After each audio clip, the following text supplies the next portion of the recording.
All right, so ladies and gentlemen, welcome our legion of viewers to Broken Gears Airsoft. It is once again winter here in the hellscape of Western New York, and I want. Sorry, I was just heard my own feedback. Yeah, I want to die. How are things on your end, Mike? The sooner the snow could stop. I mean, I know we're not going to get a break in it, honestly, for another, I don't know, 6 months. And then construction season will start, and then it'll go right back into winter. But for right now, if it could just stop, like slow down a little bit, the snow. I mean, it's snowing today, for Christ's sake, out here. Mm-hmm. I'm done with it. I could use more of that burning thing in the sky, maybe more blue, less white on the ground. We had a day of one of those two things, right?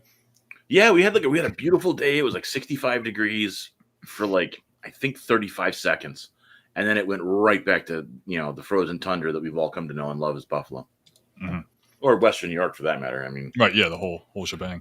Yeah. I was just talking with somebody the other day. I'm not the only one who's kind of felt that at least these last few winters. Maybe it comes and goes every few years or what, but hey, Captain Retro's here. Spencer Farnham, what up? He goes. He mentioned his real name on his real shit, so I don't mind saying it. Yeah, like it's my coworker actually. We're just saying how it seems like the whole winter Overton window has shifted, and that it starts at it really starts in earnest in mid to late January now, and then just sticks around. Because New Year's Eve, I was out in my freaking pole barn, which is generally colder than outside any time of the year, and it looked like a fucking Max Payne 2 cutscene. It was all rainy. I'd say Max Payne 1 because that takes place in the harshest winter in history. Fictional, obviously. But yeah, it was rainy and it's good lineup here. I forget who the line of code is. Oh, is that Rocky or John? It might be. Yeah, I think that's right. Yeah, I think it's John. Grind, crash, burn. Is that Joe?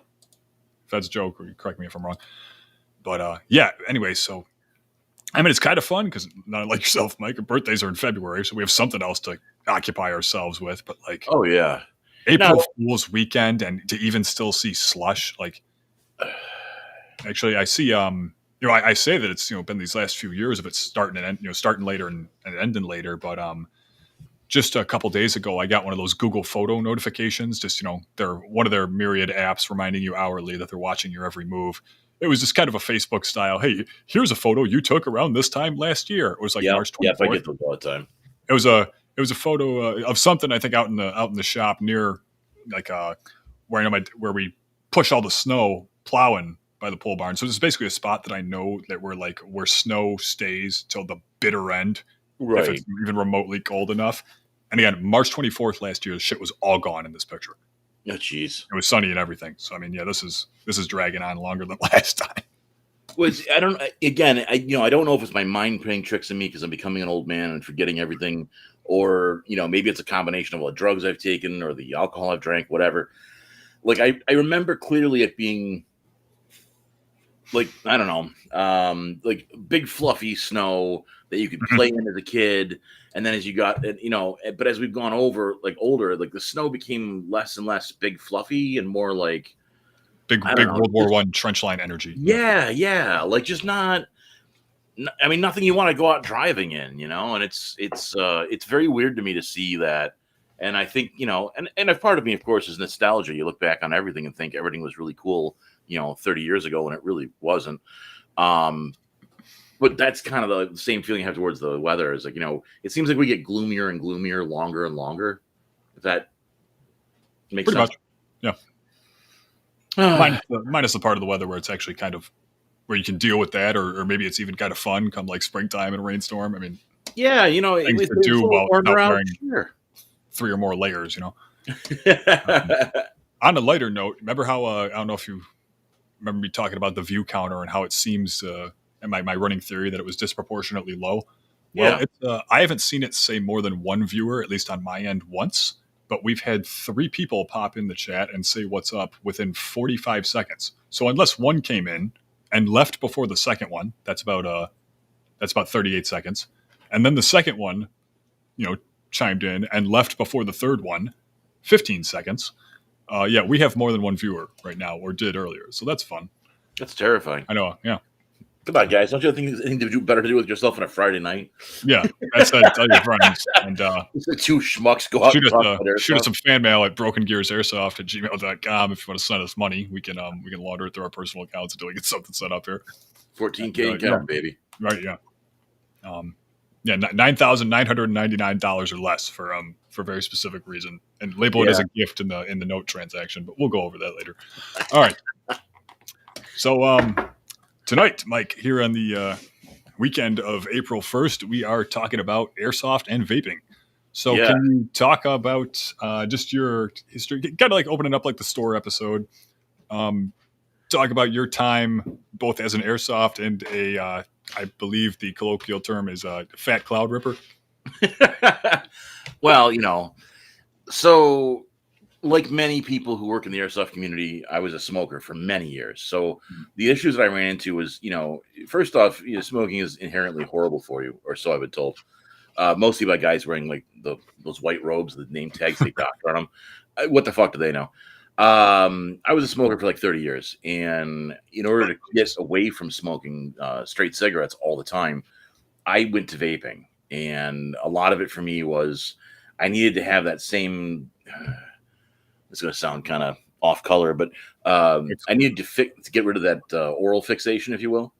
And so the vaping worked really well for me. Plus, it had some really great flavors, which I thought was kind of neat. Originally, I went into mods and tanks of its own kind, and then I swapped over to disposables because the flavoring was just a little bit easier and being portable and all. Plus, they could camouflage them better with the gear.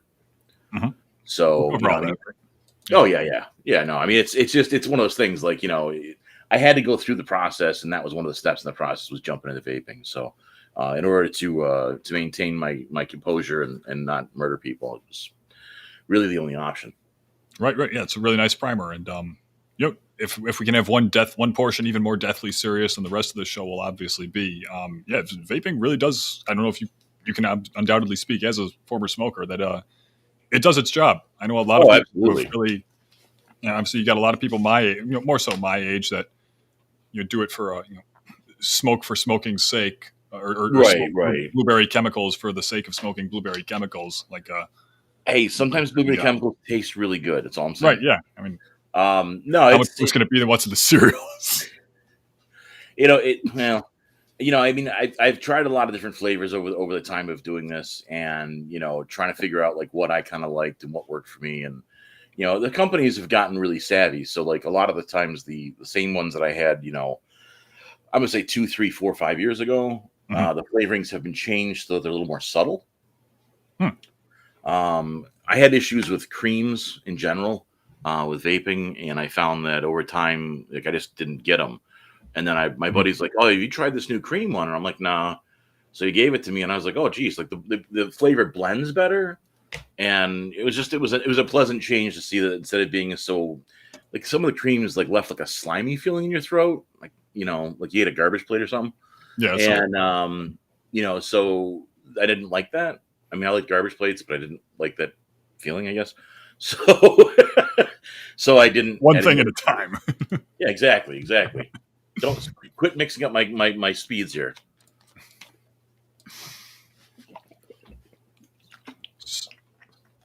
Sorry. No problem. We're finishing a point or no? No, we're good. I just need water. Yeah. All right. So you've been vaping while airsofting. What would the crotch of that Venn diagram be? A few years? Quite a while? Oh God, it's been around a while now, hasn't it? I know. Like I didn't really jump on the bandwagon, I guess, probably till like 3 or 4 years ago. Yeah. Oh, okay. Yeah. Because I was still smoking on and off up until that point in time. But then, when I realized that there was actually like groups of people that were getting together strictly for the vaping purposes while at Airsoft, and that kind of changed like how I looked at things a little bit.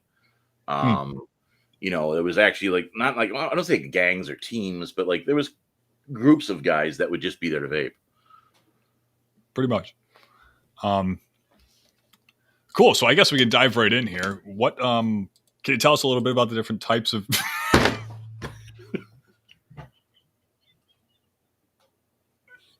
I thought we were going to make 15 minutes, but we can't. I'm trying. Oh man, I don't know if our 3 viewers are still here, but I'm sure there'll be. if the past is any metric, there'll be more filing in later, so we can keep doing the bit. But anyway, Oh yeah, yeah. For those who watching the YouTube upload in 2074, just ignore everything that's happened previous. And so yeah, Mike, can you tell us a little bit about the types of vapes on offer and what they might bring to a given loadout, or when you might want to use each? What you like, what you don't. Yeah, I think Anything it depends strictly on what your expectations of the vape's going to be. Like I said, I use disposables.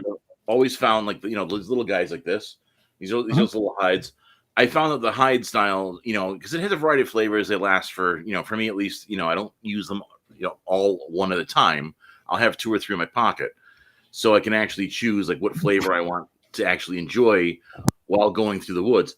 And it depends on where you are too, because like if you're in the town or something, sometimes you'll want to have like a different flavor to kind of enhance the experience, if you will. But it really just depends. I mean, some guys, they run straight mods where they have these big batteries and these high capacity tanks for blowing giant clouds throughout they don't need smoke bombs. They show up with their vape. Now you say a mod. Those are I think a lot of them are all different shapes, but those are the ones that are like vaguely top of a Mark 23 shape sort of deal. Yeah. They look like giant. Yeah, they look like giant. I don't even know what they look like. Giant pill bottles. I guess what I was really meaning to get at is the ones you have some more elegant ones, like my aunt, who's one of the 5 other people on the Eastern Seaboard who use vaping to scale back or quit smoking. Hers looks vaguely like a high end Sharpie or something. I don't know if that's technically mod. It's not disposable. Yeah, I mean they have different styles. Like this is a box one. It's straight up just it's a big huge canister. I have thin ones that are like a slim line and slide inside small tack pouches easy. I've got ones that you'd probably need to throw into dump pouch because the battery pack is so big. Right. But I don't like using those because you have the glass factor. And then if you ever broke them, first off, they make a god awful mess. They break or they leak. But more so, if they do break, anything that is in is ruined. And then you run the risks with the battery packs and everything else. The disposables, you just huck them until you're done and then throw them out. Right. Or recycle them like a responsible adult does. Because they do have batteries. I guess it's in the name mod, but I guess what I'm confirming is that mods come in really all different sizes. They're not necessarily just those fucking massive. Oh no, they make slimline ones that are like like they look like even kind of modular pens. Yeah, mm-hmm. They have ones that look like really expensive pens. They've got ones that are like big bricks. I don't have any mods left. I had a mechanical one I used to use years ago, but I haven't. I've been using the disposables for so long now. I didn't keep in that shit. Okay. But they took like the 186 3000 batteries or something like that they use. 18650 like Streamlight. Yeah. Yeah, it looks like a high powered flashlight battery. It's a good time when something you're smoking also can be used in something to light up a square acre front yard instantly, right? Right. Or jumpstart your car. Obviously, jumpstarting your lungs with the sweet flavors and nectars of the gods, isn't enough. You can also use this to start a car. God forbid. But I mean, I suppose it just depends on what you're wanting to get out of your combination of your rig with the vape and with your airsoft experience. Again, like I said, the big mods, man, you get 3 or 4 dudes like that in a building, you can smoke it right out.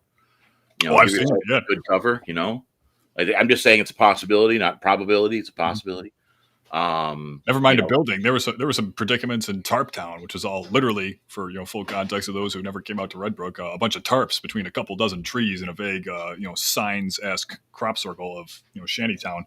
And they fumigated that pretty good too. I don't even think they needed to call an exterminator that year for the ground bees. No.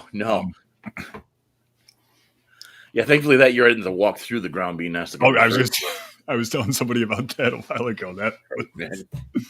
Talk about a predicament, huh? Well, me running full pell-mell towards poor John, who's looking at me like, why is this dude running? And I'm like, bees, John, bees run. He's like, what? Bees! At that point in time, I was next to him, and, well, he didn't have a chance. Right. Me swarmed with bees running towards him at top speed probably, scared him to death. Then again, me running towards anybody at top speed is probably pretty scary. Right, yeah. I mean, you have the bee factor. And yeah, I mean, if you see me running, pretty much everything else has gone bad. If only there was some kind of vape that wouldn't, kill you in 15 minutes, but also was like the same effectiveness, or, you could use kind of like Raid or like a bee repellent. You know what I really thought they should do is don't need to kill them. Make vapes that actually give you like either like a wood smell or like a pine smell or maybe a burning building smell or burnt car smell or cordite. Could you imagine a vape that smelled like cordite? I'm just saying there's a market for this somewhere. Someone needs to listen to this and run with it. It's probably a horrible idea, but at the same time, I think it would sell. I don't know if it would be really like I don't know what the flavor would be. Whoops, hang on. Keep my own.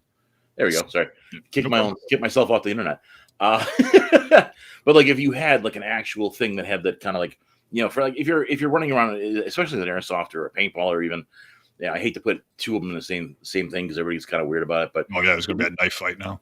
Oh yeah, somewhere in a parking lot at like midnight. A virtual COVID knife fight. Yeah, probably a BBG. And but in any case, see there, someone's listening to me cordite. I'm just saying, if you went through and you made a vape that had that smell, would people not go through and buy that? I mean, I just like I believe you. I mean, I just don't know to what end. Like, is it funny to smell like this in certain places? Like, I could kind of get behind, walking into Walmart smelling like a car wreck just for the sake of making whoever's in the next aisle wonder, like, what the hell that dude do? What fresh hell is this? I mean, we've smelled this 5 times in the last 2 weeks at Walmart, but I mean, I still have to ask. It still begs the question. Well, I mean, I think that part of it too is you got to look at it from the aspect of like, all right, so let's say, for example, you really like campfire smell. Get a vape with a campfire, and it wouldn't give you the smell because campfire smell isn't a burning car wreck smell. Well, I'm just saying in general, like like how cool it'd be in the middle of winter when you can't get a campfire because you're not gonna be able to go out and sit in front of a wood stove, but you want to have that reminiscence, that trigger memory. You make a vape that has the taste, so you taste the campfire. Now I know vapes don't necessarily have a smell, but you could have the taste, and my God, that would be so cool. So I mean, you could literally you could. How about napalm? The taste of napalm, the taste of that burning gel as it sticks to human flesh as a vape. Wow, that would get me into it. That would get me into fucking vaping. I would smoke my last 2 cards and yeah. Yeah, this is way harder than I thought it'd be. No, we trailed off a second. I didn't mean to ask you. So, what was ultimately your like go-to vape for just a typical, sort of the kind of operation that we run, whether it's not necessarily like an indoor. It would depend. So I guess we'd have to be. We need capacity, but we also don't need something that's going to shatter in our dump. Our Armani dump pouch if it's compromised, right? Right. So are there other factors as well, possibly? Or I know we kind of touched on that. It depends on what your role is, all right? Like, so I did a lot of admin work. Flaming hot Mountain Dew. That would be awesome. That would be. Just saying, I'd love to hear. I'm surprised. Yeah, it's great. So in a case, it depends on what you're doing on the field. Like, so like, again, we're gonna go back to some visuals. It was a real limited edition kit. Captain Retro here is a renowned, is our Mountain Dew historian. We keep on retainer. We don't know. There's only this is the first time in the run of. We don't pay him, but he knows all kinds of stuff about Mountain Dew. It's impressive, and he's eager to share. Yeah, of course. That's half the battle. Yeah. So these ones are actually metal. Like the shellness is metal, and I had this crazy idea of getting a whole bunch of these and making like an armor plating out of it, like a juggernaut suit, right? So we could do juggernaut suit, and these have like a nice, like kind of a brushed nickel look to them. I was like, man, that'd be kind of cool if you could do a juggernaut suit out of vape. Or the other options we have are like these little regular plastic ones. Instead of having to bring a kill light, you can just grab one of these dudes out and just wave it around because it's nice and bright. Everybody can see it. Right? So I'm just saying, like, I'm trying to find better uses for the vapes that I have to make the airsoft experience better. Right. Which is really so, if you're running around the woods and you're just going to be shooting each other, whatever, you're not really having a serious day. You can go with one of these like lightly green ones that'll also blend into your camo. I mean, you got to be careful if you're running green though, because then if you have like green tack gear and you put this in your pouch, you're not going to find it again. You'll be digging through your pouch and you'll probably get shot because you're not paying attention to everything else. So you got to be really careful about what choices you're going to make prior to going out in the field based on what you want to get out of your day. That's why you bring the vapes that you bring. Based on that. A lot of it too. Comes down to is like, if I'm going to spend the whole day in town with my multicam bottoms on, like what flavor do I want to have wafting through the air as I'm enjoying my day. Right. It's in many ways getting my mileage out of this analog on-off switch. Yeah. No, we're doing good. But I guess in many ways it's like picking which of your 600 guns to bring. Well, yeah. Obviously, when you have those 600 guns, turbo fans aren't in the budget. You'd rather have your $20 Pyramexes and fog up for 7 out of an 8-hour op. Isn't that right? 95% of every Airsoft Facebook group. But yeah. So one thing that I thought of earlier with the whole kill rag, using one basically as a kill rag, you could have like 2 vapes minimum. Doesn't matter what the first one is because that's just your general. As long as it's not straight red. One would be have to be like a straight. They make a straight red hide. What, probably like a watermelon or strawberry? Well, they make a different variety. I know they're. Well, I just said the colors of the receiver of the vape. They're usually. The shell. I want to have one that's entirely red because that could be your kill rag. So right. You set that aside. Like dude, they make ones that light up. Oh, there we go. Okay. Oh yeah. So like these are pods, right? Now this whole clear shell up here actually lights up. Now this one unfortunately is dead, so I can't show you. But it does, the whole thing lights up like a different color. And there's a button on the bottom you can press and it changes the color scheme. Some of these things like programmable? Well, no, they're not like smart tech, they're like dumb tech.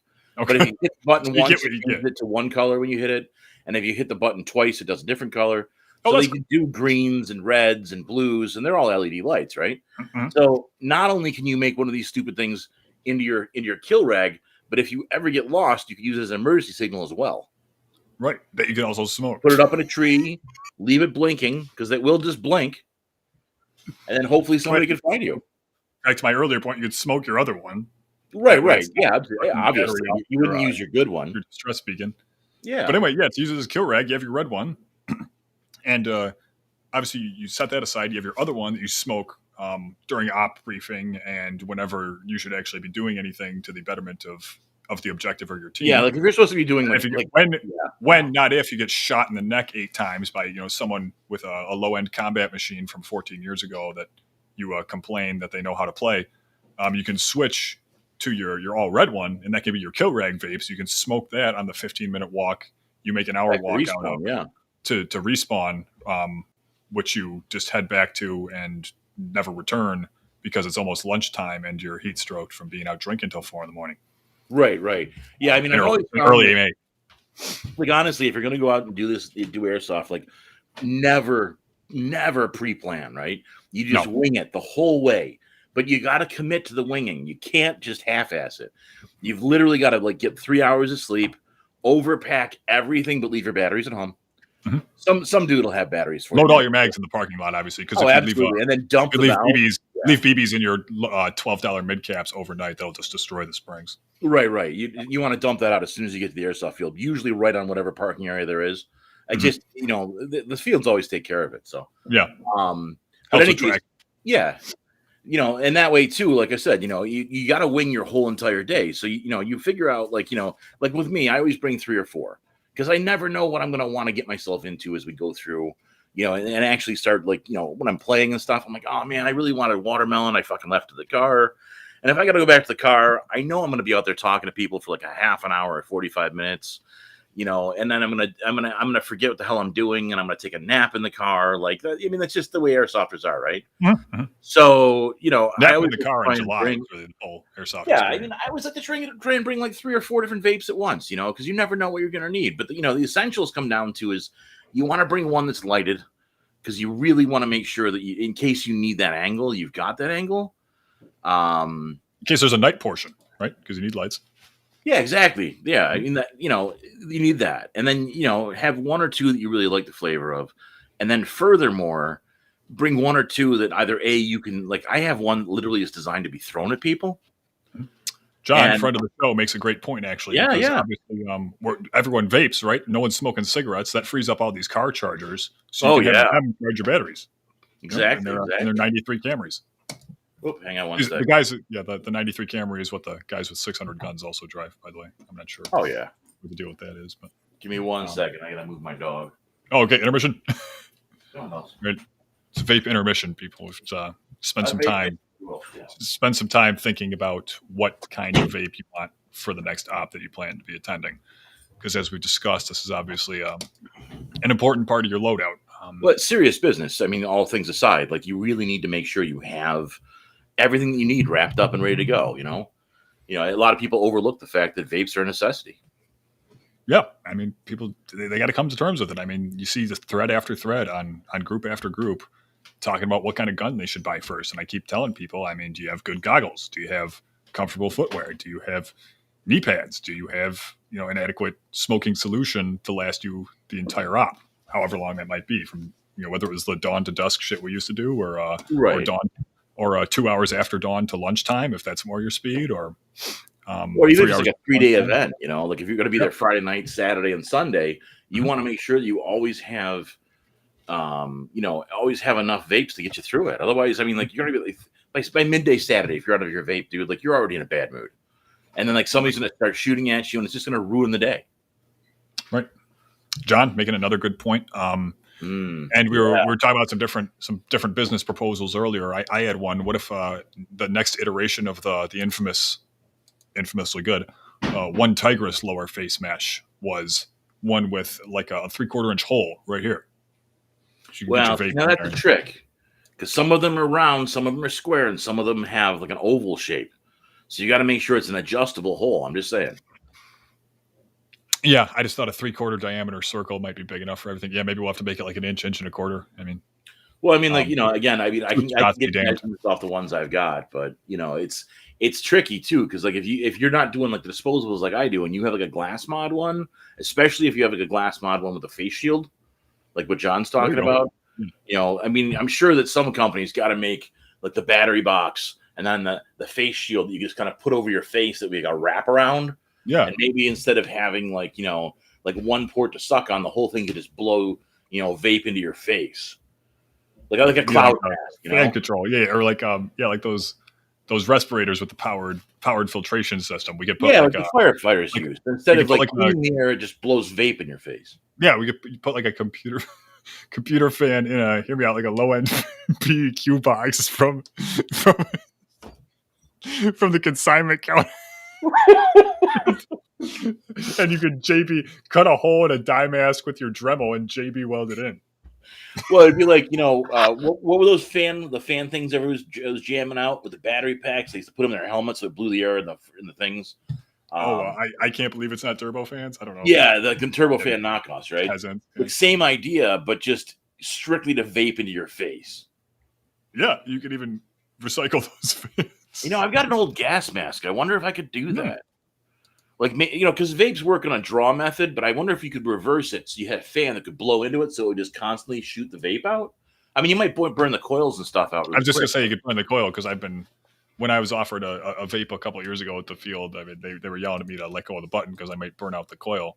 So obviously that's why I don't do the mods anymore, because these things are idiot proof. Like I can vape the stupid thing. Dude, you can't fuck this up. I work in construction. I've dropped these down like places that you wouldn't want me to describe where I've dropped them, picked them up, cleaned them up, and used them. And only because they're kind of indestructible. Nice. Which also terrifies me, because I think that I go through about probably 2 or 3 of these a week, and they're disposable. So they go to the landfill or recycling. And I don't think these are recyclable. There's no recyclable symbol on them. So I'm thinking they're probably not recyclable. And then on top of that, like they have batteries in them and stuff, but I digress. I stopped doing mods because honestly, it was just too complicated. I don't know how to change the spark plugs in my truck. Why the fuck do I need to know how to rebuild a coil in my mod? Like that's just, I don't know. It seems like work. Yeah. So do mods necessarily burn out coils faster? Well, mods, you can get those big billowy clouds. The disposable. Right. Okay. So they are like the heavy vapes. Okay. Yeah.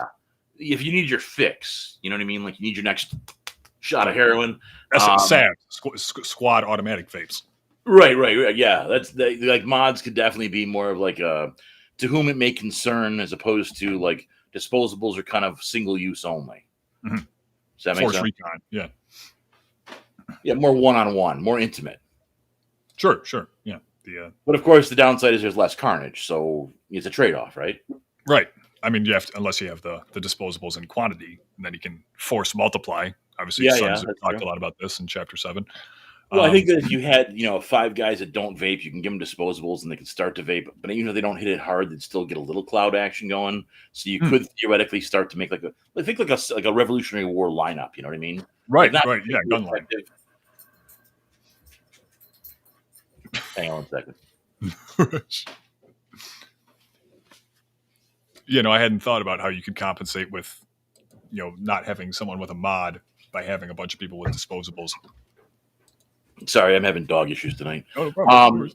Yeah, we had to put our big boy down a couple weeks ago, and so now we've got Bella, but she's very very attentive, and she requires lots and lots of human interaction. Otherwise, she barks and she bangs herself at doors and is generally just very sad. So similar to some vape enthusiasts that we've dealt with, the withdrawal symptoms thereof. Yeah. I think that at a certain point in time, once you get through and you vape for a while, like the withdrawal, I'm assuming there'll be withdrawal from vapes as well, but I figured it's probably not the same as cigarettes, but it's the same kind of chemical base. It's all nicotine based. And, I don't know. I'm looking forward to the withdrawal from that too. Right. I see Caboose is here. Okay, let's see. You need a cigar. How else are you going to be taken as an objective and then light up and disappear? Oh, it's a good point. Literally, I watched the dude. I think you can light up a smoke screen with a good vape, but I mean, yeah, but not the disposables, like the little disposables I've got. Hey, Evan, glad you could join us. Oh, well, glad you can join us. All right, cool. Try to talk from the same zip code as your microphone. All right, well, get sorted when you're sorted. You hear me a little better? Yes. Oh yeah, much better. Perfectly even. So, Evan, if you're all sorted, do you have anything to contribute as far as any personal experience with both vaping and airsoft? We kind of opened up with a bit of an historical spiel at the beginning, and then we're gonna dive right into another topic in a second. But I just wanted to bring you into the fold proper here. Can you guys hear me all right now? Yeah. Yes, perfectly. Can you hear us? Can you hear me now? Okay. Good. Yeah, I mean, I think, yeah, I can hear you guys. I think my personal favorite has got to be pineapple upside down cake vape, because that gives me a 20 buff to speed, and for like 5 minutes, you don't have to call your hits after you. Oh, I forgot about that. Like the one Diablo Shrine. I mean, it's hard to go wrong with that one. Well, I think a lot of it just interrupt you once. I just saw we broke 3 viewers. Actually, more. Whoa, holy freaking wind buffeting. All right, Evan, you're kind of close to the microphone. Yeah, we hear wind. I can hear you breathing. There you go. Yeah, bad. But anyway, we were at 3 viewers for a while, which probably meant more. I think we've topped out at 5 or 6. So for our loyal audience, tell a couple of your friends. And we were talking about forced multiplication of disposable vape earlier. So go buy a milk crate of disposable vapes, start handing them out and telling everyone you hand them to watch this show. And maybe we'll break 6 viewers tonight. So that's it. That's our only real ad read today. Evan, you were talking about speed buffs as it relates to vapes. Are these from mods or generally disposables? Like, is it a particular juice, or do you just buy a disposable and you're ready to rock?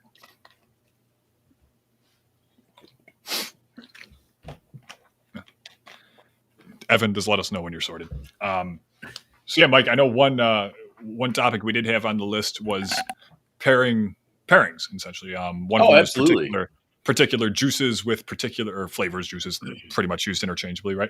With particular seasons of the airsofting campaign.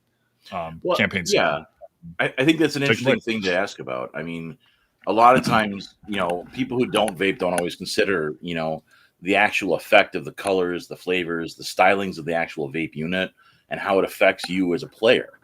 We joke about adding speed buffs and stuff like that, but I mean, realistically, if you can distract somebody by using your vape, I mean, if you can blow a billowing cloud of cotton candy and, these guys are like, oh my God, there must be free cotton candy in the field. And they walk out, you can lay a perfect ambush, Damn, I hadn't thought about it that way. I've only played for 14 years. So, you got to kind of look at the bigger picture with the vapes, right?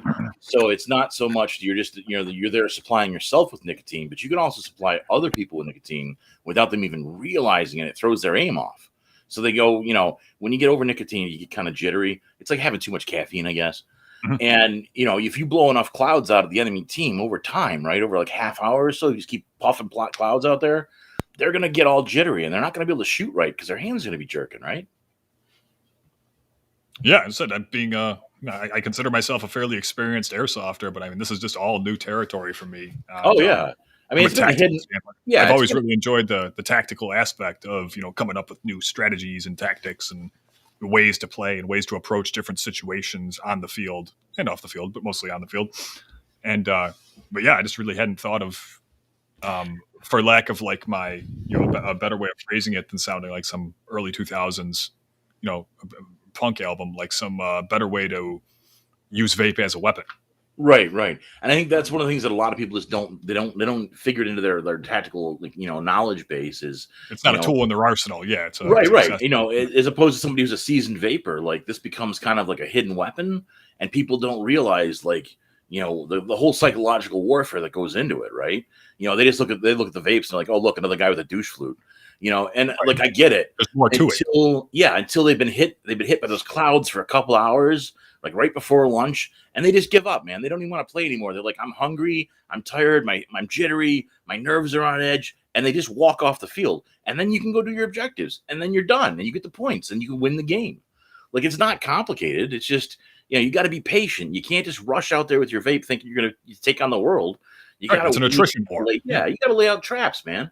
And it's like I said, man, it's a psychological. It's not just strictly, it's not just strictly force on force anymore. Now you're adding a psychological layer of combat into it.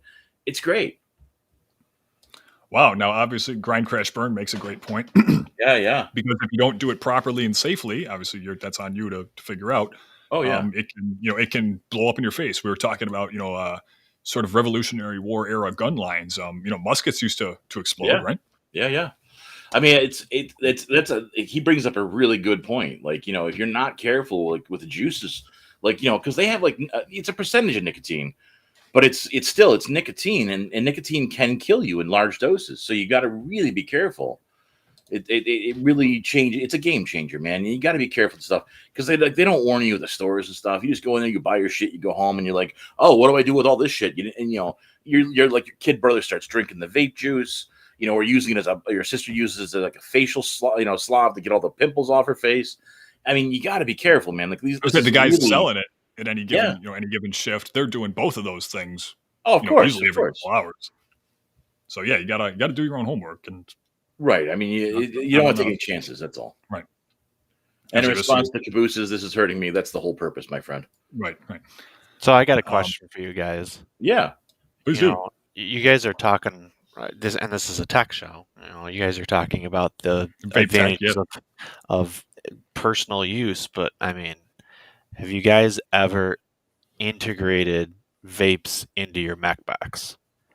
Like that personally, I saw a huge boost to my FPS, especially if I had like the cherry Slurpee flavor loaded in. Like I've seen guys who have those. I forget what the like air stocks or whatever they are, where they have the little CO2 cartridge that they put in the buffer tube for their gas gun. But I had kind of the same setup for. Sometimes I've actually heard sometimes those even last until like lunchtime. Have you guys ever heard anything like that? Well, I've never seen that, but I mean, I get a whole op out of my battery, but I mean, what the fuck? I was going to say it's kind of like a battery where it depends on your usage. Yeah, the more you use it, the less effective it is over time. Kind of like a vape. Okay. Yeah. Or it's a sense like a vape, but kind of not like a vape. I'm sorry, Evan, I interrupted. Continue. Or what was your question? Simply, have we ever integrated them into a mech box? Yeah, the mech box issue, I think, for the answer to Evan's question is tough because the mech box is more of it's a mechanical of nature, but the gas ones, you could do a lot with your gas stuff. Like the old Tanakas had those, they have like an external cartridge that takes the gas and the BBs like a magazine. But you can actually get vape juice into it first before you fill it with green gas or whatever you're going to put in there. or if you're going to use like the 134A refrigerant, you can use that in those two. But you got to drop in the juice first. That way, when you shoot the gun, the juice actually kind of lines the inside of your barrel and makes them slicker. Ooh. So that way the BBs can go a little bit further. Now it's not a lot. It's not like a ball and musket where it depends on the weave of what you're using to shoot the ball and musket. I remember reading an article about like how guys used to use cotton, which was okay, and they got decent range. Just for our clientele, being this is an airsoft show, can you explain a little bit about what an article is? A what? Continue. So in any case, they would cut up a small chunk of their shirt and then put the ball in there so it would shoot further. Now, if you use silk, you were able to get, because it's tighter weave, right? It was able to shoot the musket ball so much further and more accurately. At least that's the theory. The vaping with a gas cartridge is kind of the same thing. You don't want to put too much in there because it'll gum everything up. And then the BBs will actually get stuck in the barrel if there's too much vape juice in there. I was just going to ask if you're liable to have the same kinds of problems as cleaning your barrel with too much silicone oil. Oh yeah. I mean, honestly, when you're done, the best thing you can do with your gun is run it through like a hose or something, and then dry it out really carefully, like a hair dryer. You don't want to get the juice stuck in there, right? Because it's very sugary sometimes, depending on which juice you're using, and you don't want to gum up the works. So when you're done, you just hose the thing out. Pull the mag out, open the bolt, whatever. Depending on how your setup is, if it's got a poppet or whatever, you may have to pop it out and clean the poppet and put it back in. But basically, the premise is you can do this and you can get away with it a few times, but you don't want to do it constantly, like all day, because eventually, by the end of the day, if you're especially in the summertime, you're running around in the heat and stuff, your gun's just going to get jammed up and be off. Right, and just for a nice nod to our earliest fans, I'll say that I imagine it only gets worse if, God forbid, there's any dog hair within the mech box, right? Well, yeah, and unless you're adding it yourself and you know what the ratio is, then you're okay. But like for the uninvited, like if you don't know. Hey! Have you guys ever used aquarium rocks and a vape at the same time? No, but I did actually use the vape that smells. It's airsoft, but I mean, this doesn't sound. This is airsoft, but this is starting to get unreasonable. I think that the biggest thing I can tell you is they do sell a vape that smells like burning a little bit, like it smells like a burnt tire smell almost. And if you shoot it, you can almost pretend like you can almost smell the napalm on the BBs. Good to know. Obviously, this is I'm really glad we took this particular tangent, of the last few minutes, because this is obviously a teching show. Let's get back a little more to particular pairings, like wine and cheese. Yeah. But particular juices for particular seasons. Now, I already forgot if you touched on that much, Mike. But do you have any strong feelings at all? Do you have like a go-to? Oh yeah, beginning season vape. Like wintertime, it's all about the mints, right? You want to have like a winter mint. You want to have like almost like Mentos flavored ones. They have one called Mintios. During the wintertime, it's fantastic. You get your hot chocolate, you got your mint vape, and away you go. You can rock through the winter, no problem at all, right? Mm-hmm. Now, in the when you go through like in the fall, I prefer as cliche as it is, they do have a pumpkin latte smell, for vaping that I really like the smell of it for the fall season. Leaves start turning, you want to try and get yourself into that kind of frame of mind. Yeah. Spring for me personally is all about bright flavors like cherries and lemon. Anything that really kind of gets your taste buds firing up, lets you kind of get into it. Now, as far as like summertime is where you shine, because you can really vape anything you want to. Kind of got carte blanche, right? Yeah, because it's summertime and you can kind of get away with whatever. Even if you're doing something weird, like the pina colada is one of my go-tos for summer personally. Only because the flavoring for the pina colada always reminds me of being at the beach. Now, granted, I'm in the woods and I'm shooting people, with my jacked up, P-Star gun that's shooting like 40 over the limit because nobody bothered to chrono me, and I just jack up my regs anyway. And so, but the pina colada lets me go back to that happy place on the beach, and then I get to shoot somebody, so I get the best of both worlds, Mm-hmm. Mm-hmm. Yeah, you got your drum mag on your M4, you got your pina colada vape. Exactly. I mean, what more is there to this whole airsoft thing? I mean, I don't want to play a particular role on a particular team. I just want to, I'm really just there to shoot people. Yeah, it's the quintessential. I'm not. I mean, I didn't bring a radio for a reason. Right. I'm not talking to these guys. I don't care what they're supposed to do. Yeah, no, exactly. I think that closes that topic up pretty nice. We can get back to it if we need to, but there was a question, or not a question, but a really great point raised in the chat that vaping flavors can induce war flashbacks and give you a tactical edge depending on your battlefield environment. I know we did kind of briefly touch on adjacent topics before, but Evin, as our master tactician, do you have any particular thoughts on this take by John, friend of the show? Yeah, I mean, there's certainly an element of invoking famous people who have used combat drugs similar to vapes. The Finns used them in World War II. The I Germans remember reading about that. are very famous in using them during the Blitzkrieg. There's actually a very famous incident. I'm sure you're all going to be very shocked by this, but during the South African border war, of a guy, a Namibian freedom fighter, basically outrunning trucks by continually injecting himself with methamphetamines and basically running across Namibia to get back across the border to Angola. So, I mean, if you kind of invoke that spirit with your vape choices, it's kind of like a booster. Like in that's the sky's the limit, right? Quite literally. Yeah, in Resident Evil, when you use what was it, the red herb, and you yeah. one, it triples the healing qualities of a green herb. It's same basic thing. I mean, if you huff the right thing, you're really gonna just rack up the kills, and you're not gonna feel any hits. Yeah, I agree with Evan. I mean, there's certain flavors that just it turns you into like a killing machine, like on the field. It just it sets your mind in the right frame of mind to just be out there and be godlike. Again, people think that this is achieved or can be achieved solely with a supercharged Polar Star M16, obviously M16 Lite, right.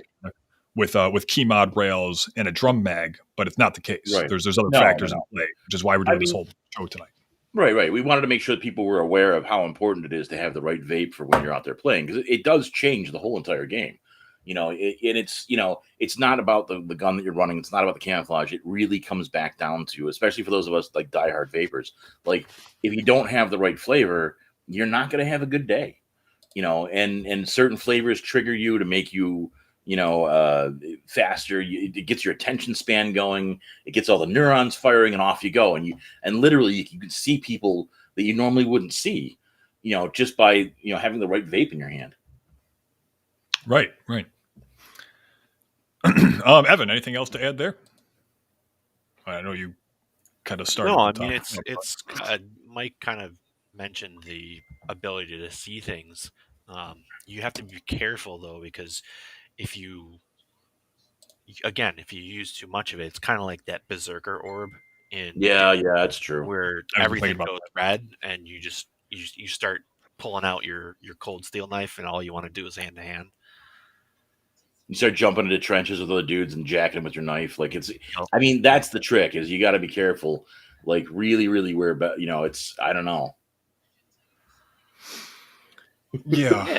I mean, I mean, look, if I'm going to get kicked out of a John Liu event or a Milsim West event, it's going to be for grievous injury. It's not for like making a little red mark on somebody's neck. It's because I almost killed somebody. Right. I mean, those rubber tomahawks, they're great. Yeah. For the rage. I like the cold steel, like the solid rubber warhammer that they make. Oh yeah. Just when you're in the midst of your nicotine buzz and everything goes red and you're just there bashing people with your cold steel hammer, like there is nothing that's better than that. It's tough because you don't want to get kicked out, right? So you got to make sure you're hitting these dudes that are coming from behind. You hit them and you run, and you don't explain yourself. Either that, or you have to make sure that the first thing you hit is the GoPro, so there's no evidence. Oh yeah, that's true too. Yeah, you got to be really careful now, because a lot of guys wear cameras, so you can't get away with your nicotine rage. So you got to really filter yourself down to make sure that you don't get caught on camera, because otherwise you'll be banned from the field, right?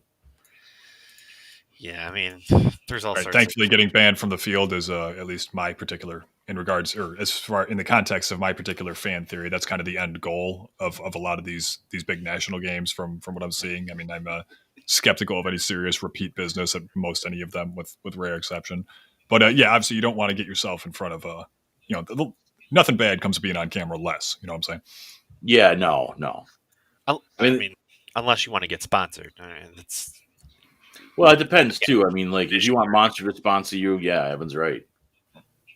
Yeah, definitely a different dynamic at that point. I mean, we're talking about different end goals. I mean, today as far as this topic goes, we're talking about just being the best within the context of the airsoft game, not necessarily making a career out of airsoft and vape, right? Right. Cool.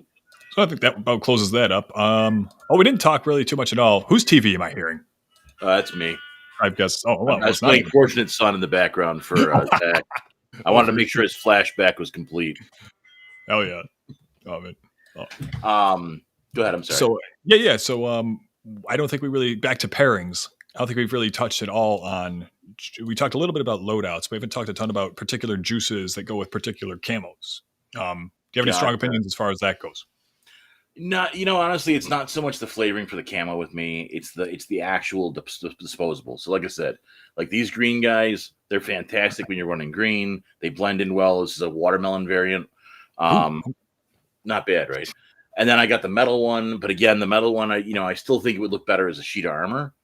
To me, it's not so much about the flavoring for it because it's really hard to match. Like what flavor matches? Let's say Alpenflage. Like, I mean, I'm assuming a cherry flavor, but then again, it's got green in it, so I don't know. Maybe a cherry menthol. Like, it's tough, right? And then you got multicam. Multicam looks like everything.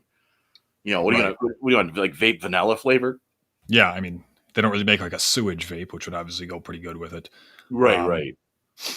But also the caliber, Alpenflage. Right. I mean, and then you talk about the rarer camouflage. Like if you had a Repro World War II, Polish outfit or Ukrainian or early Eastern Bloc German. Like what goes with that besides diesel? And unfortunately, that's not really something you can get in vape. Although again, this goes back to the marketing idea that somebody needs to market vapes that smell like cordite and fresh bombings. If you actually, Mike, if you get some of those Eastern Bloc, like older style, like pre-MRE things, they'll actually proto MREs. They'll come with like borscht flavored, right, vapes, which are for like strict tarn, like the Eastern rain camo, and maybe that's what it is. Maybe we need a borscht flavored vape. Also, you want to look if like anything that any vape that Adidas puts out, right, like an automatic. I was like, dovetailing perfectly with John's really good point that I'm surprised I didn't think of earlier from my earlier days studying vape culture, and the close relationship they have with Subaru WRXs.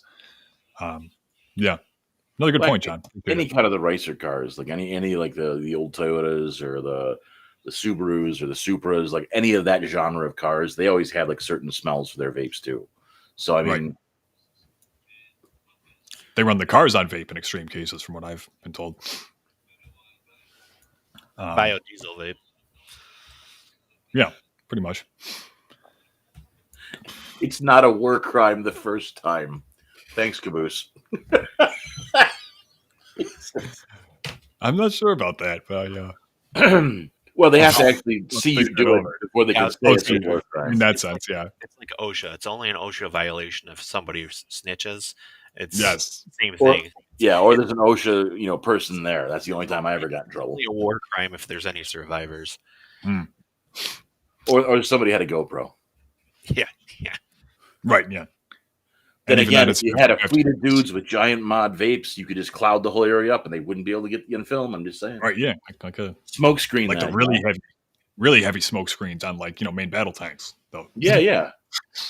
They shoot out in every direction. 4 guys with decent sized mods, yeah, you could saturate the 6 would be better. 8 would be ideal, but yeah, I mean, Then you can do whatever war crimes you want. No one would see you. Or like an entire team, like a 25-man gun line with disposables. Oh yeah, yep. That'll do it Force too. multiplication is the theme of the show tonight. Yeah. Any more particular thoughts on juices paired with camos? I thought that was getting kind of interesting. I mean, we did cover a lot. Well, Maybe some more straightforward topics. if Evan's got anything to toss in there, like I said, I mean, to me, it boils down to what camouflage you like rolling in. Like I said, the alpenflage, it's got to be a cherry wintergreen thing. If you could find something like multicam, it would have to be like, what failure smells like. Mike, I actually would disagree on the alpenflage. Anything alpenflage has to be chocolate.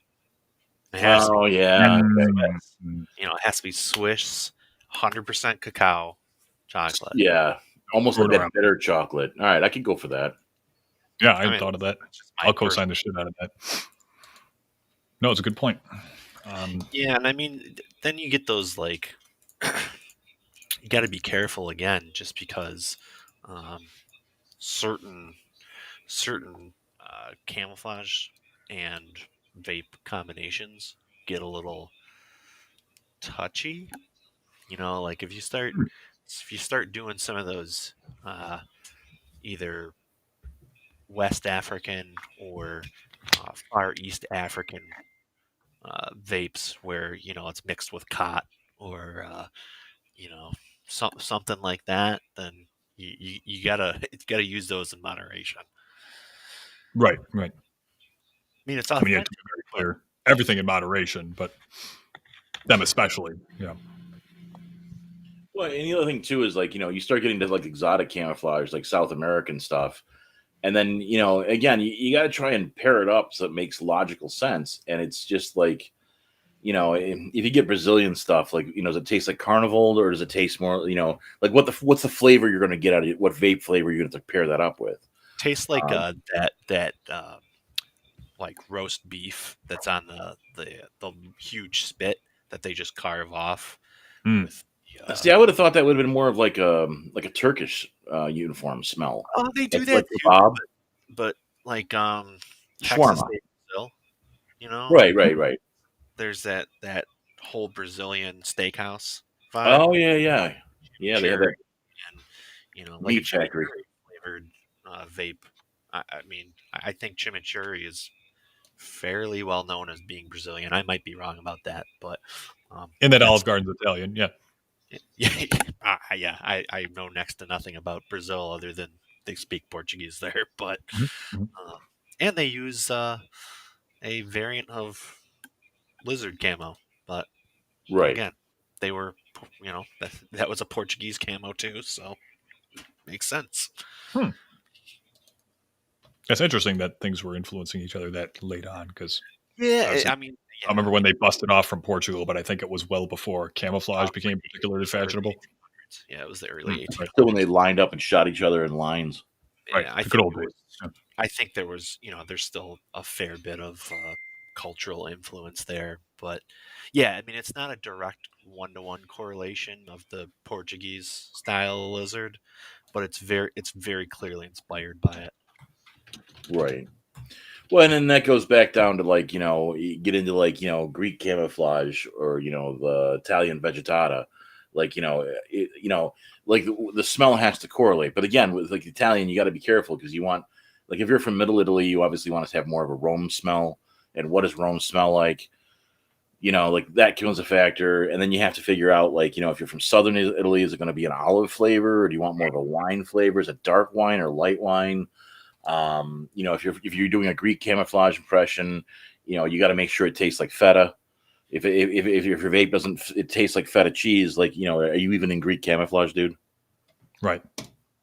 Yeah. Man, are you even? If at least one or two vape, sort of vape R&D reps aren't watching this show tonight, what is the fate of the industry? Because like the amount of business plans that we've concocted for free, like literally grateful. Literally, we've given them gems, like absolute gems of ideas. At least three, yeah. I've said for quite a while that I'm surprised Tom Brady hasn't come out with a vape that smells like him yet. So if any of his representation is listening to this, I'd be more than happy to consult on that business venture. I think that would be pretty profitable. There's a Right. lot of people who would like to huff a little bit of Tom Brady every day. Right. I mean, No. what does a deflated football taste like? Yeah, I was just gonna say it tastes like Tide Pods, from Kiss and Gronk. That's fair. Yeah, yeah.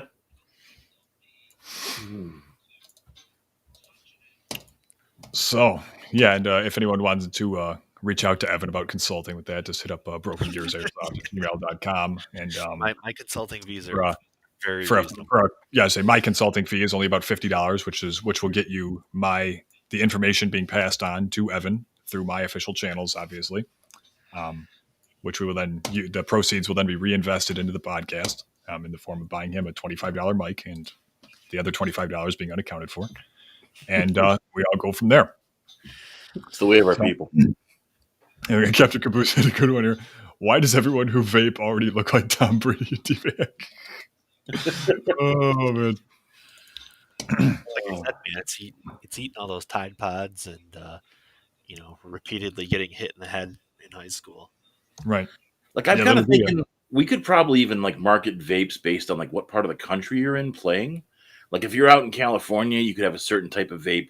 It didn't matter what camouflage it is because you're playing in California, as opposed to like playing in Maine. Maine would have more of a woodsy, earthy, piney taste, and California would be more of a smog / Axe body spray.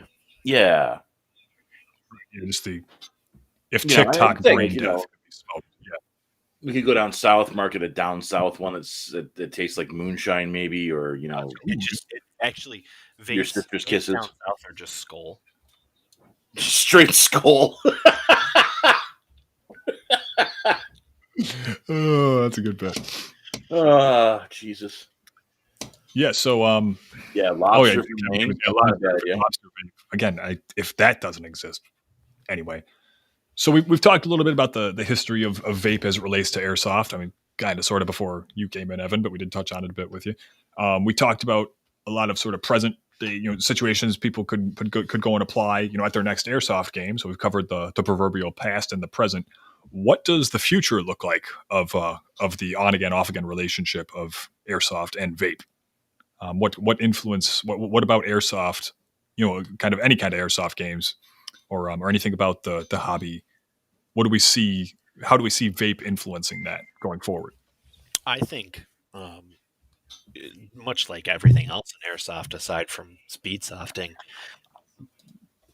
airsoft vaping is going to take its cues from what the real military is doing, and the rumor is that they had a bunch of guys at the Pentagon all get into a room, and they were drinking after the end of the day, and they were watching the Willy Wonka and the Chocolate Factory, and they started saying, oh, you know what? If we had a vape that was an entire MRE in one hit, kind of like in Willy Wonka, they have the complete Thanksgiving meal or whatever. Yeah.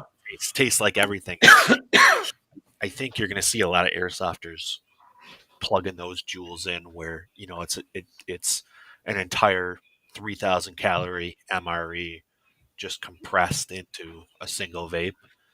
And right, because that way, if it's a Saturday op, they can drink till 4 a.m, crash in their BDUs, not pack up the gear that they need, show up, and just totally skip not only breakfast but the dinner, but dinner that night, and be ready to rock. Yeah, when they're not paying attention to the briefing, they can just vape real quick.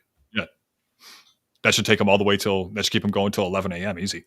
Oh yeah, yeah. I mean, if you skip chrono, you could get at least 2 hits in. Oh yeah. Well, the other thing too, though, is you got to make sure they break the MREs into 2 vapes, and the only reason why is, you could eat the MREs all day as long as you didn't eat the gum. As soon as you ate the gum, everything came back out. So like you'd have to have a vape that's the whole MRE meal, and then maybe a smaller vape that's the gum flavor to release everything when you're done with playing. Yeah. Well, the big problem they've had so far with the military ones is occasionally guys will get sick because the factory will forget to take out the boiling packet, aspect of it. Oh So yeah. If you don't take that out, it's really they'll just bad. be huffing straight plastic, or like it'll be kind of like pop rocks, where the guy does the MRE bomb Yeah, accidentally when he vapes, and it's just kind of like this tingling in his mouth for a couple hours. So if you are buying those, um, from Sportsman's surplus Guide, dealers. yeah, Yeah. wherever they are, um, check the manufacturer, and then go on Facebook or whatever to see if it's one of those manufacturers that doesn't vet their vapes properly. Right. Yeah, because there's unfortunately a lot of that going on as vape is still something of a new, Well, sort there's of a cutting lot edge of yeah, technology. there's a lot of like Chinese knockoff stuff that's going around too. Mhm. Like when they first came with multicam, they had like the fake multicam, the multi-sham stuff, and I think you're running a lot of that with the vape industry as well. I try and buy brand names that I'm familiar with, that I've heard of, or someone said, "Hey, have you tried the new XYZ vape from so and so?" And then 4 years ago, it was all jewels and those little pods and stuff, and now it's all hides and variations therein of those. So I think that you just got to be careful, because like some of the Chinese knockoff ones, like the hide will be a watermelon cream, and the knockoff looks like one, but it's actually like spent rubbers. And so you've got to be really careful, because you don't know what you're going to get from the knockoff stuff. And I think that Evan brings up a good point. Like a lot of guys that vape don't ever think about that. You see a cheap vape, you just buy it, and then you bring it home and you try and huck it, and you're like, oh, this tastes like diesel, or this is literally car exhaust.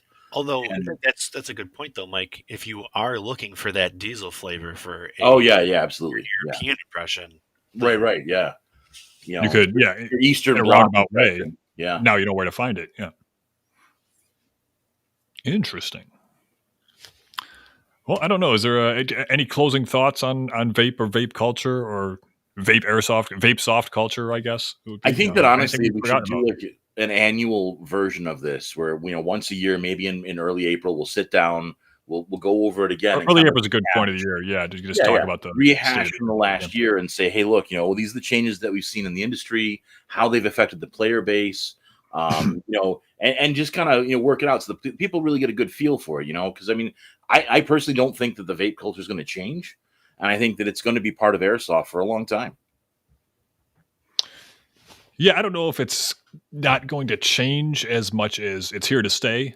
Yeah, And absolutely, absolutely. as one of the biggest, most high production airsoft shows out there, we obviously have a certain level of obligation to be talking about it, Oh which yeah, I yeah. think we can easily do at least every year, maybe more. I don't know, but I guess it depends what kind of vape soft news is in the pipe. Evan, any thoughts on that? No. I mean, I think you guys really hit on a lot of the good points of vaping responsibly, but also understanding the maximal advantages that it can provide to you. I mean, Right. maybe we could look at it like a tech gear for, like a gear station for what mods fit and what pouches properly, Oh, the okay. safest way Like of an carrying. addendum episode. We could do that. Yeah, yeah. We could do like a follow up to it maybe in a few months, where it's just, we talk more about the gear that you have to have, and, depending on what kind of mod you're using, and, we can get into more of the technical aspects of how to preload your gas mags with vape juice and that kind of stuff. We can all go over that too. Yeah, or we could even I could take a field trip out your way, and when it warms up in August, Mike, because we've obviously only been doing these live streams the last 9ish months that this show has come and gone 3 consecutive times. But we do eventually want to do some fully produced, recorded content for Yeah. places like our YouTube channel. We could do a short video on how to put a vape forward, vape centric, pro vape loadout together that would then allow you to also rule the battlefield. You should definitely partner with a local restaurant to see if you can use their back patio. Oh, hell yeah. yeah. That's not a bad idea. Yeah. I mean, honestly, until August, it's going to be so cold here anyway. We got to get like a place with the patio has those those little fire things that are on the Area heaters. Yeah. Did you have one from those? Yeah. We'll set up the vapes on the table so people can get a good look at it. We'll get the pouches out, and we'll get all the tactical gear out. I can show you guys the vape silencer that I've got assembled. Mhm. It actually, when you shoot the gun, it's like a little puff of vape out the end, and it has like certain flavors to it, certain smells. So it's kind of cool. It only works in hides right now because that's what I got set up for. But the idea was that I could literally suppress somebody with both fire and vape. Oh wow. Okay. Yeah. It's a work in progress. You know what I mean? I say that leaves those stupid, 80s action movie M4s with, instead of the 203, they have the underslung sawn off 12 gauge. That leaves them. Yeah, the master keys. Master key mod. That's that's not a bad idea. Yeah, the master key mod for the new generation. Right. It's 2022 now, guys. I mean, we don't have a good G11 that some retard didn't 3D print, but I mean we can have an AR that vapes. Hey Matt, speaking of which, have you ever seen the movie Demolition Man? Yeah. Do you ever see the G11 in it? No, it's been years, but I learned it was in it after. Yeah, that's like one of the only movies the G11 actually appears in. Apparently, they actually loaned a real G11 for them to mold the version that Wesley Snipes movie prop. Yeah, so it's actually like a legit, properly dimensioned G11. Wow. Yeah, I mean, I can't imagine them doing it any other way back then. Well, that was early 90s, so they probably could have procured a CAD model or something. But think back to The Running Man with Schwarzenegger, and they used all the Styrogs. Oh yeah, everybody had a Styrog. I was like, "This is wild! What kind of gun is that?" I was fascinated. My personal favorite was you ever seen I Come in Peace with Dolph Lundgren, where the alien guns are Calico 960s. Yep. Dude, they those look apart, don't they? It's a great movie. All right, everybody. So you need to make sure we put disclosure of the date that we're doing this so that nobody gets raging hate mail later. Right. Yeah. So this was on April 1st of 2022. That's right. We just want to make sure everybody understands the implications. That's all. Right. You can send us hate mail anyway, though. I mean, that email's been pretty I mean, honestly, we don't care. We don't answer our mail. Just let us know what your favorite payment app of choice is, and we'll shoot you the donation request. If you send us mail, we'll send you a penny. Yeah. Not really. I mean, really, not really. I got nothing but time. I mean, we can send if they want to fund the show that way at that level, I mean, they could do it. I check the email as much as any of my other ones, so like 3 times a month, and we'll go from there. Sounds good. But yeah, guys, I hope y'all enjoyed our stream tonight, and all silliness aside, as we said at the beginning, based on, I'm sure Mike can vouch, based on my anecdotal experience, if you're not that this is even veering peripherally in the direction of a life advice show, we're just not that credentialed. I'm not anyway, and I run the show. But if you're having any issues as a smoker or anything else, I know a lot of people who have vaped their way to a better spot, if not straight up off the shit. And all silliness aside, it works as advertised if you're buying the real shit and using it like a real responsible adult. So for me, honestly, quitting smoking, it was a game changer. Mm-hmm. I've quit literally hundreds of times, and I just couldn't do it because I always had that. The manifestation for putting something in my mouth, as weird as that sounds and off key, I apologize. However, this definitely works for me. I haven't had a cigarette in almost 2.5, 3 years now. That's awesome. Can go up a flight of stairs without fucking, passing out from losing wind. I'm not sucking air everywhere I go. I mean, I'm still a big fat guy. Don't misunderstand. I'm still a big fat guy, but I can get up a flight of stairs without wheezing to death and having to sit in a chair for 20 minutes to catch my breath back. So take it for what it's worth. It does work. Mm-hmm. Absolutely. To be very clear and get all the liability off of us, consult your credentialed medical professional of choice before making any decision. We're not telling you to do anything one way or the other. But again, take it from Mike here, who, did you say you've literally been smoking longer than I've been alive? I just turned 28. Right? Yeah. 30 years at least. Longer than you've been alive, brother. It does the job, man. Just remember, we're like Tucker Carlson. We're legal. All right, now we're fucking canceled, Evan, but finish your point. As opposed to news. So just if you come into us for like medical advice or news, man, raise that bar, guys. Just raise that bar. Yeah, I think that's you want to talk about shooting a frivolous lawsuit in the foot. I mean, to say we're giving medical advice anyway. Yeah. But, good deal. Yeah, people should never listen to us. Not being reasonable here. So I think that's about all. We will. Thanks for coming out, guys. It was a lot of fun, and we will see you for maybe an eventual video on how to put a vape centric loadout together. I'm gonna get some ideas going, because I I'm like the really idea. starting to like this notion and get some more content on the channel. Yeah. Maybe in the meantime, all the our contemptible lazy audience could each tell all 27 of our subscribers could maybe each tell 3 friends, and we could break triple digits without actually doing very much of the work. Yeah, but I until don't then, want to do any work in this at all. right? Yeah, we don't. Yeah, that's not what we do here. Yeah, we wing this shit.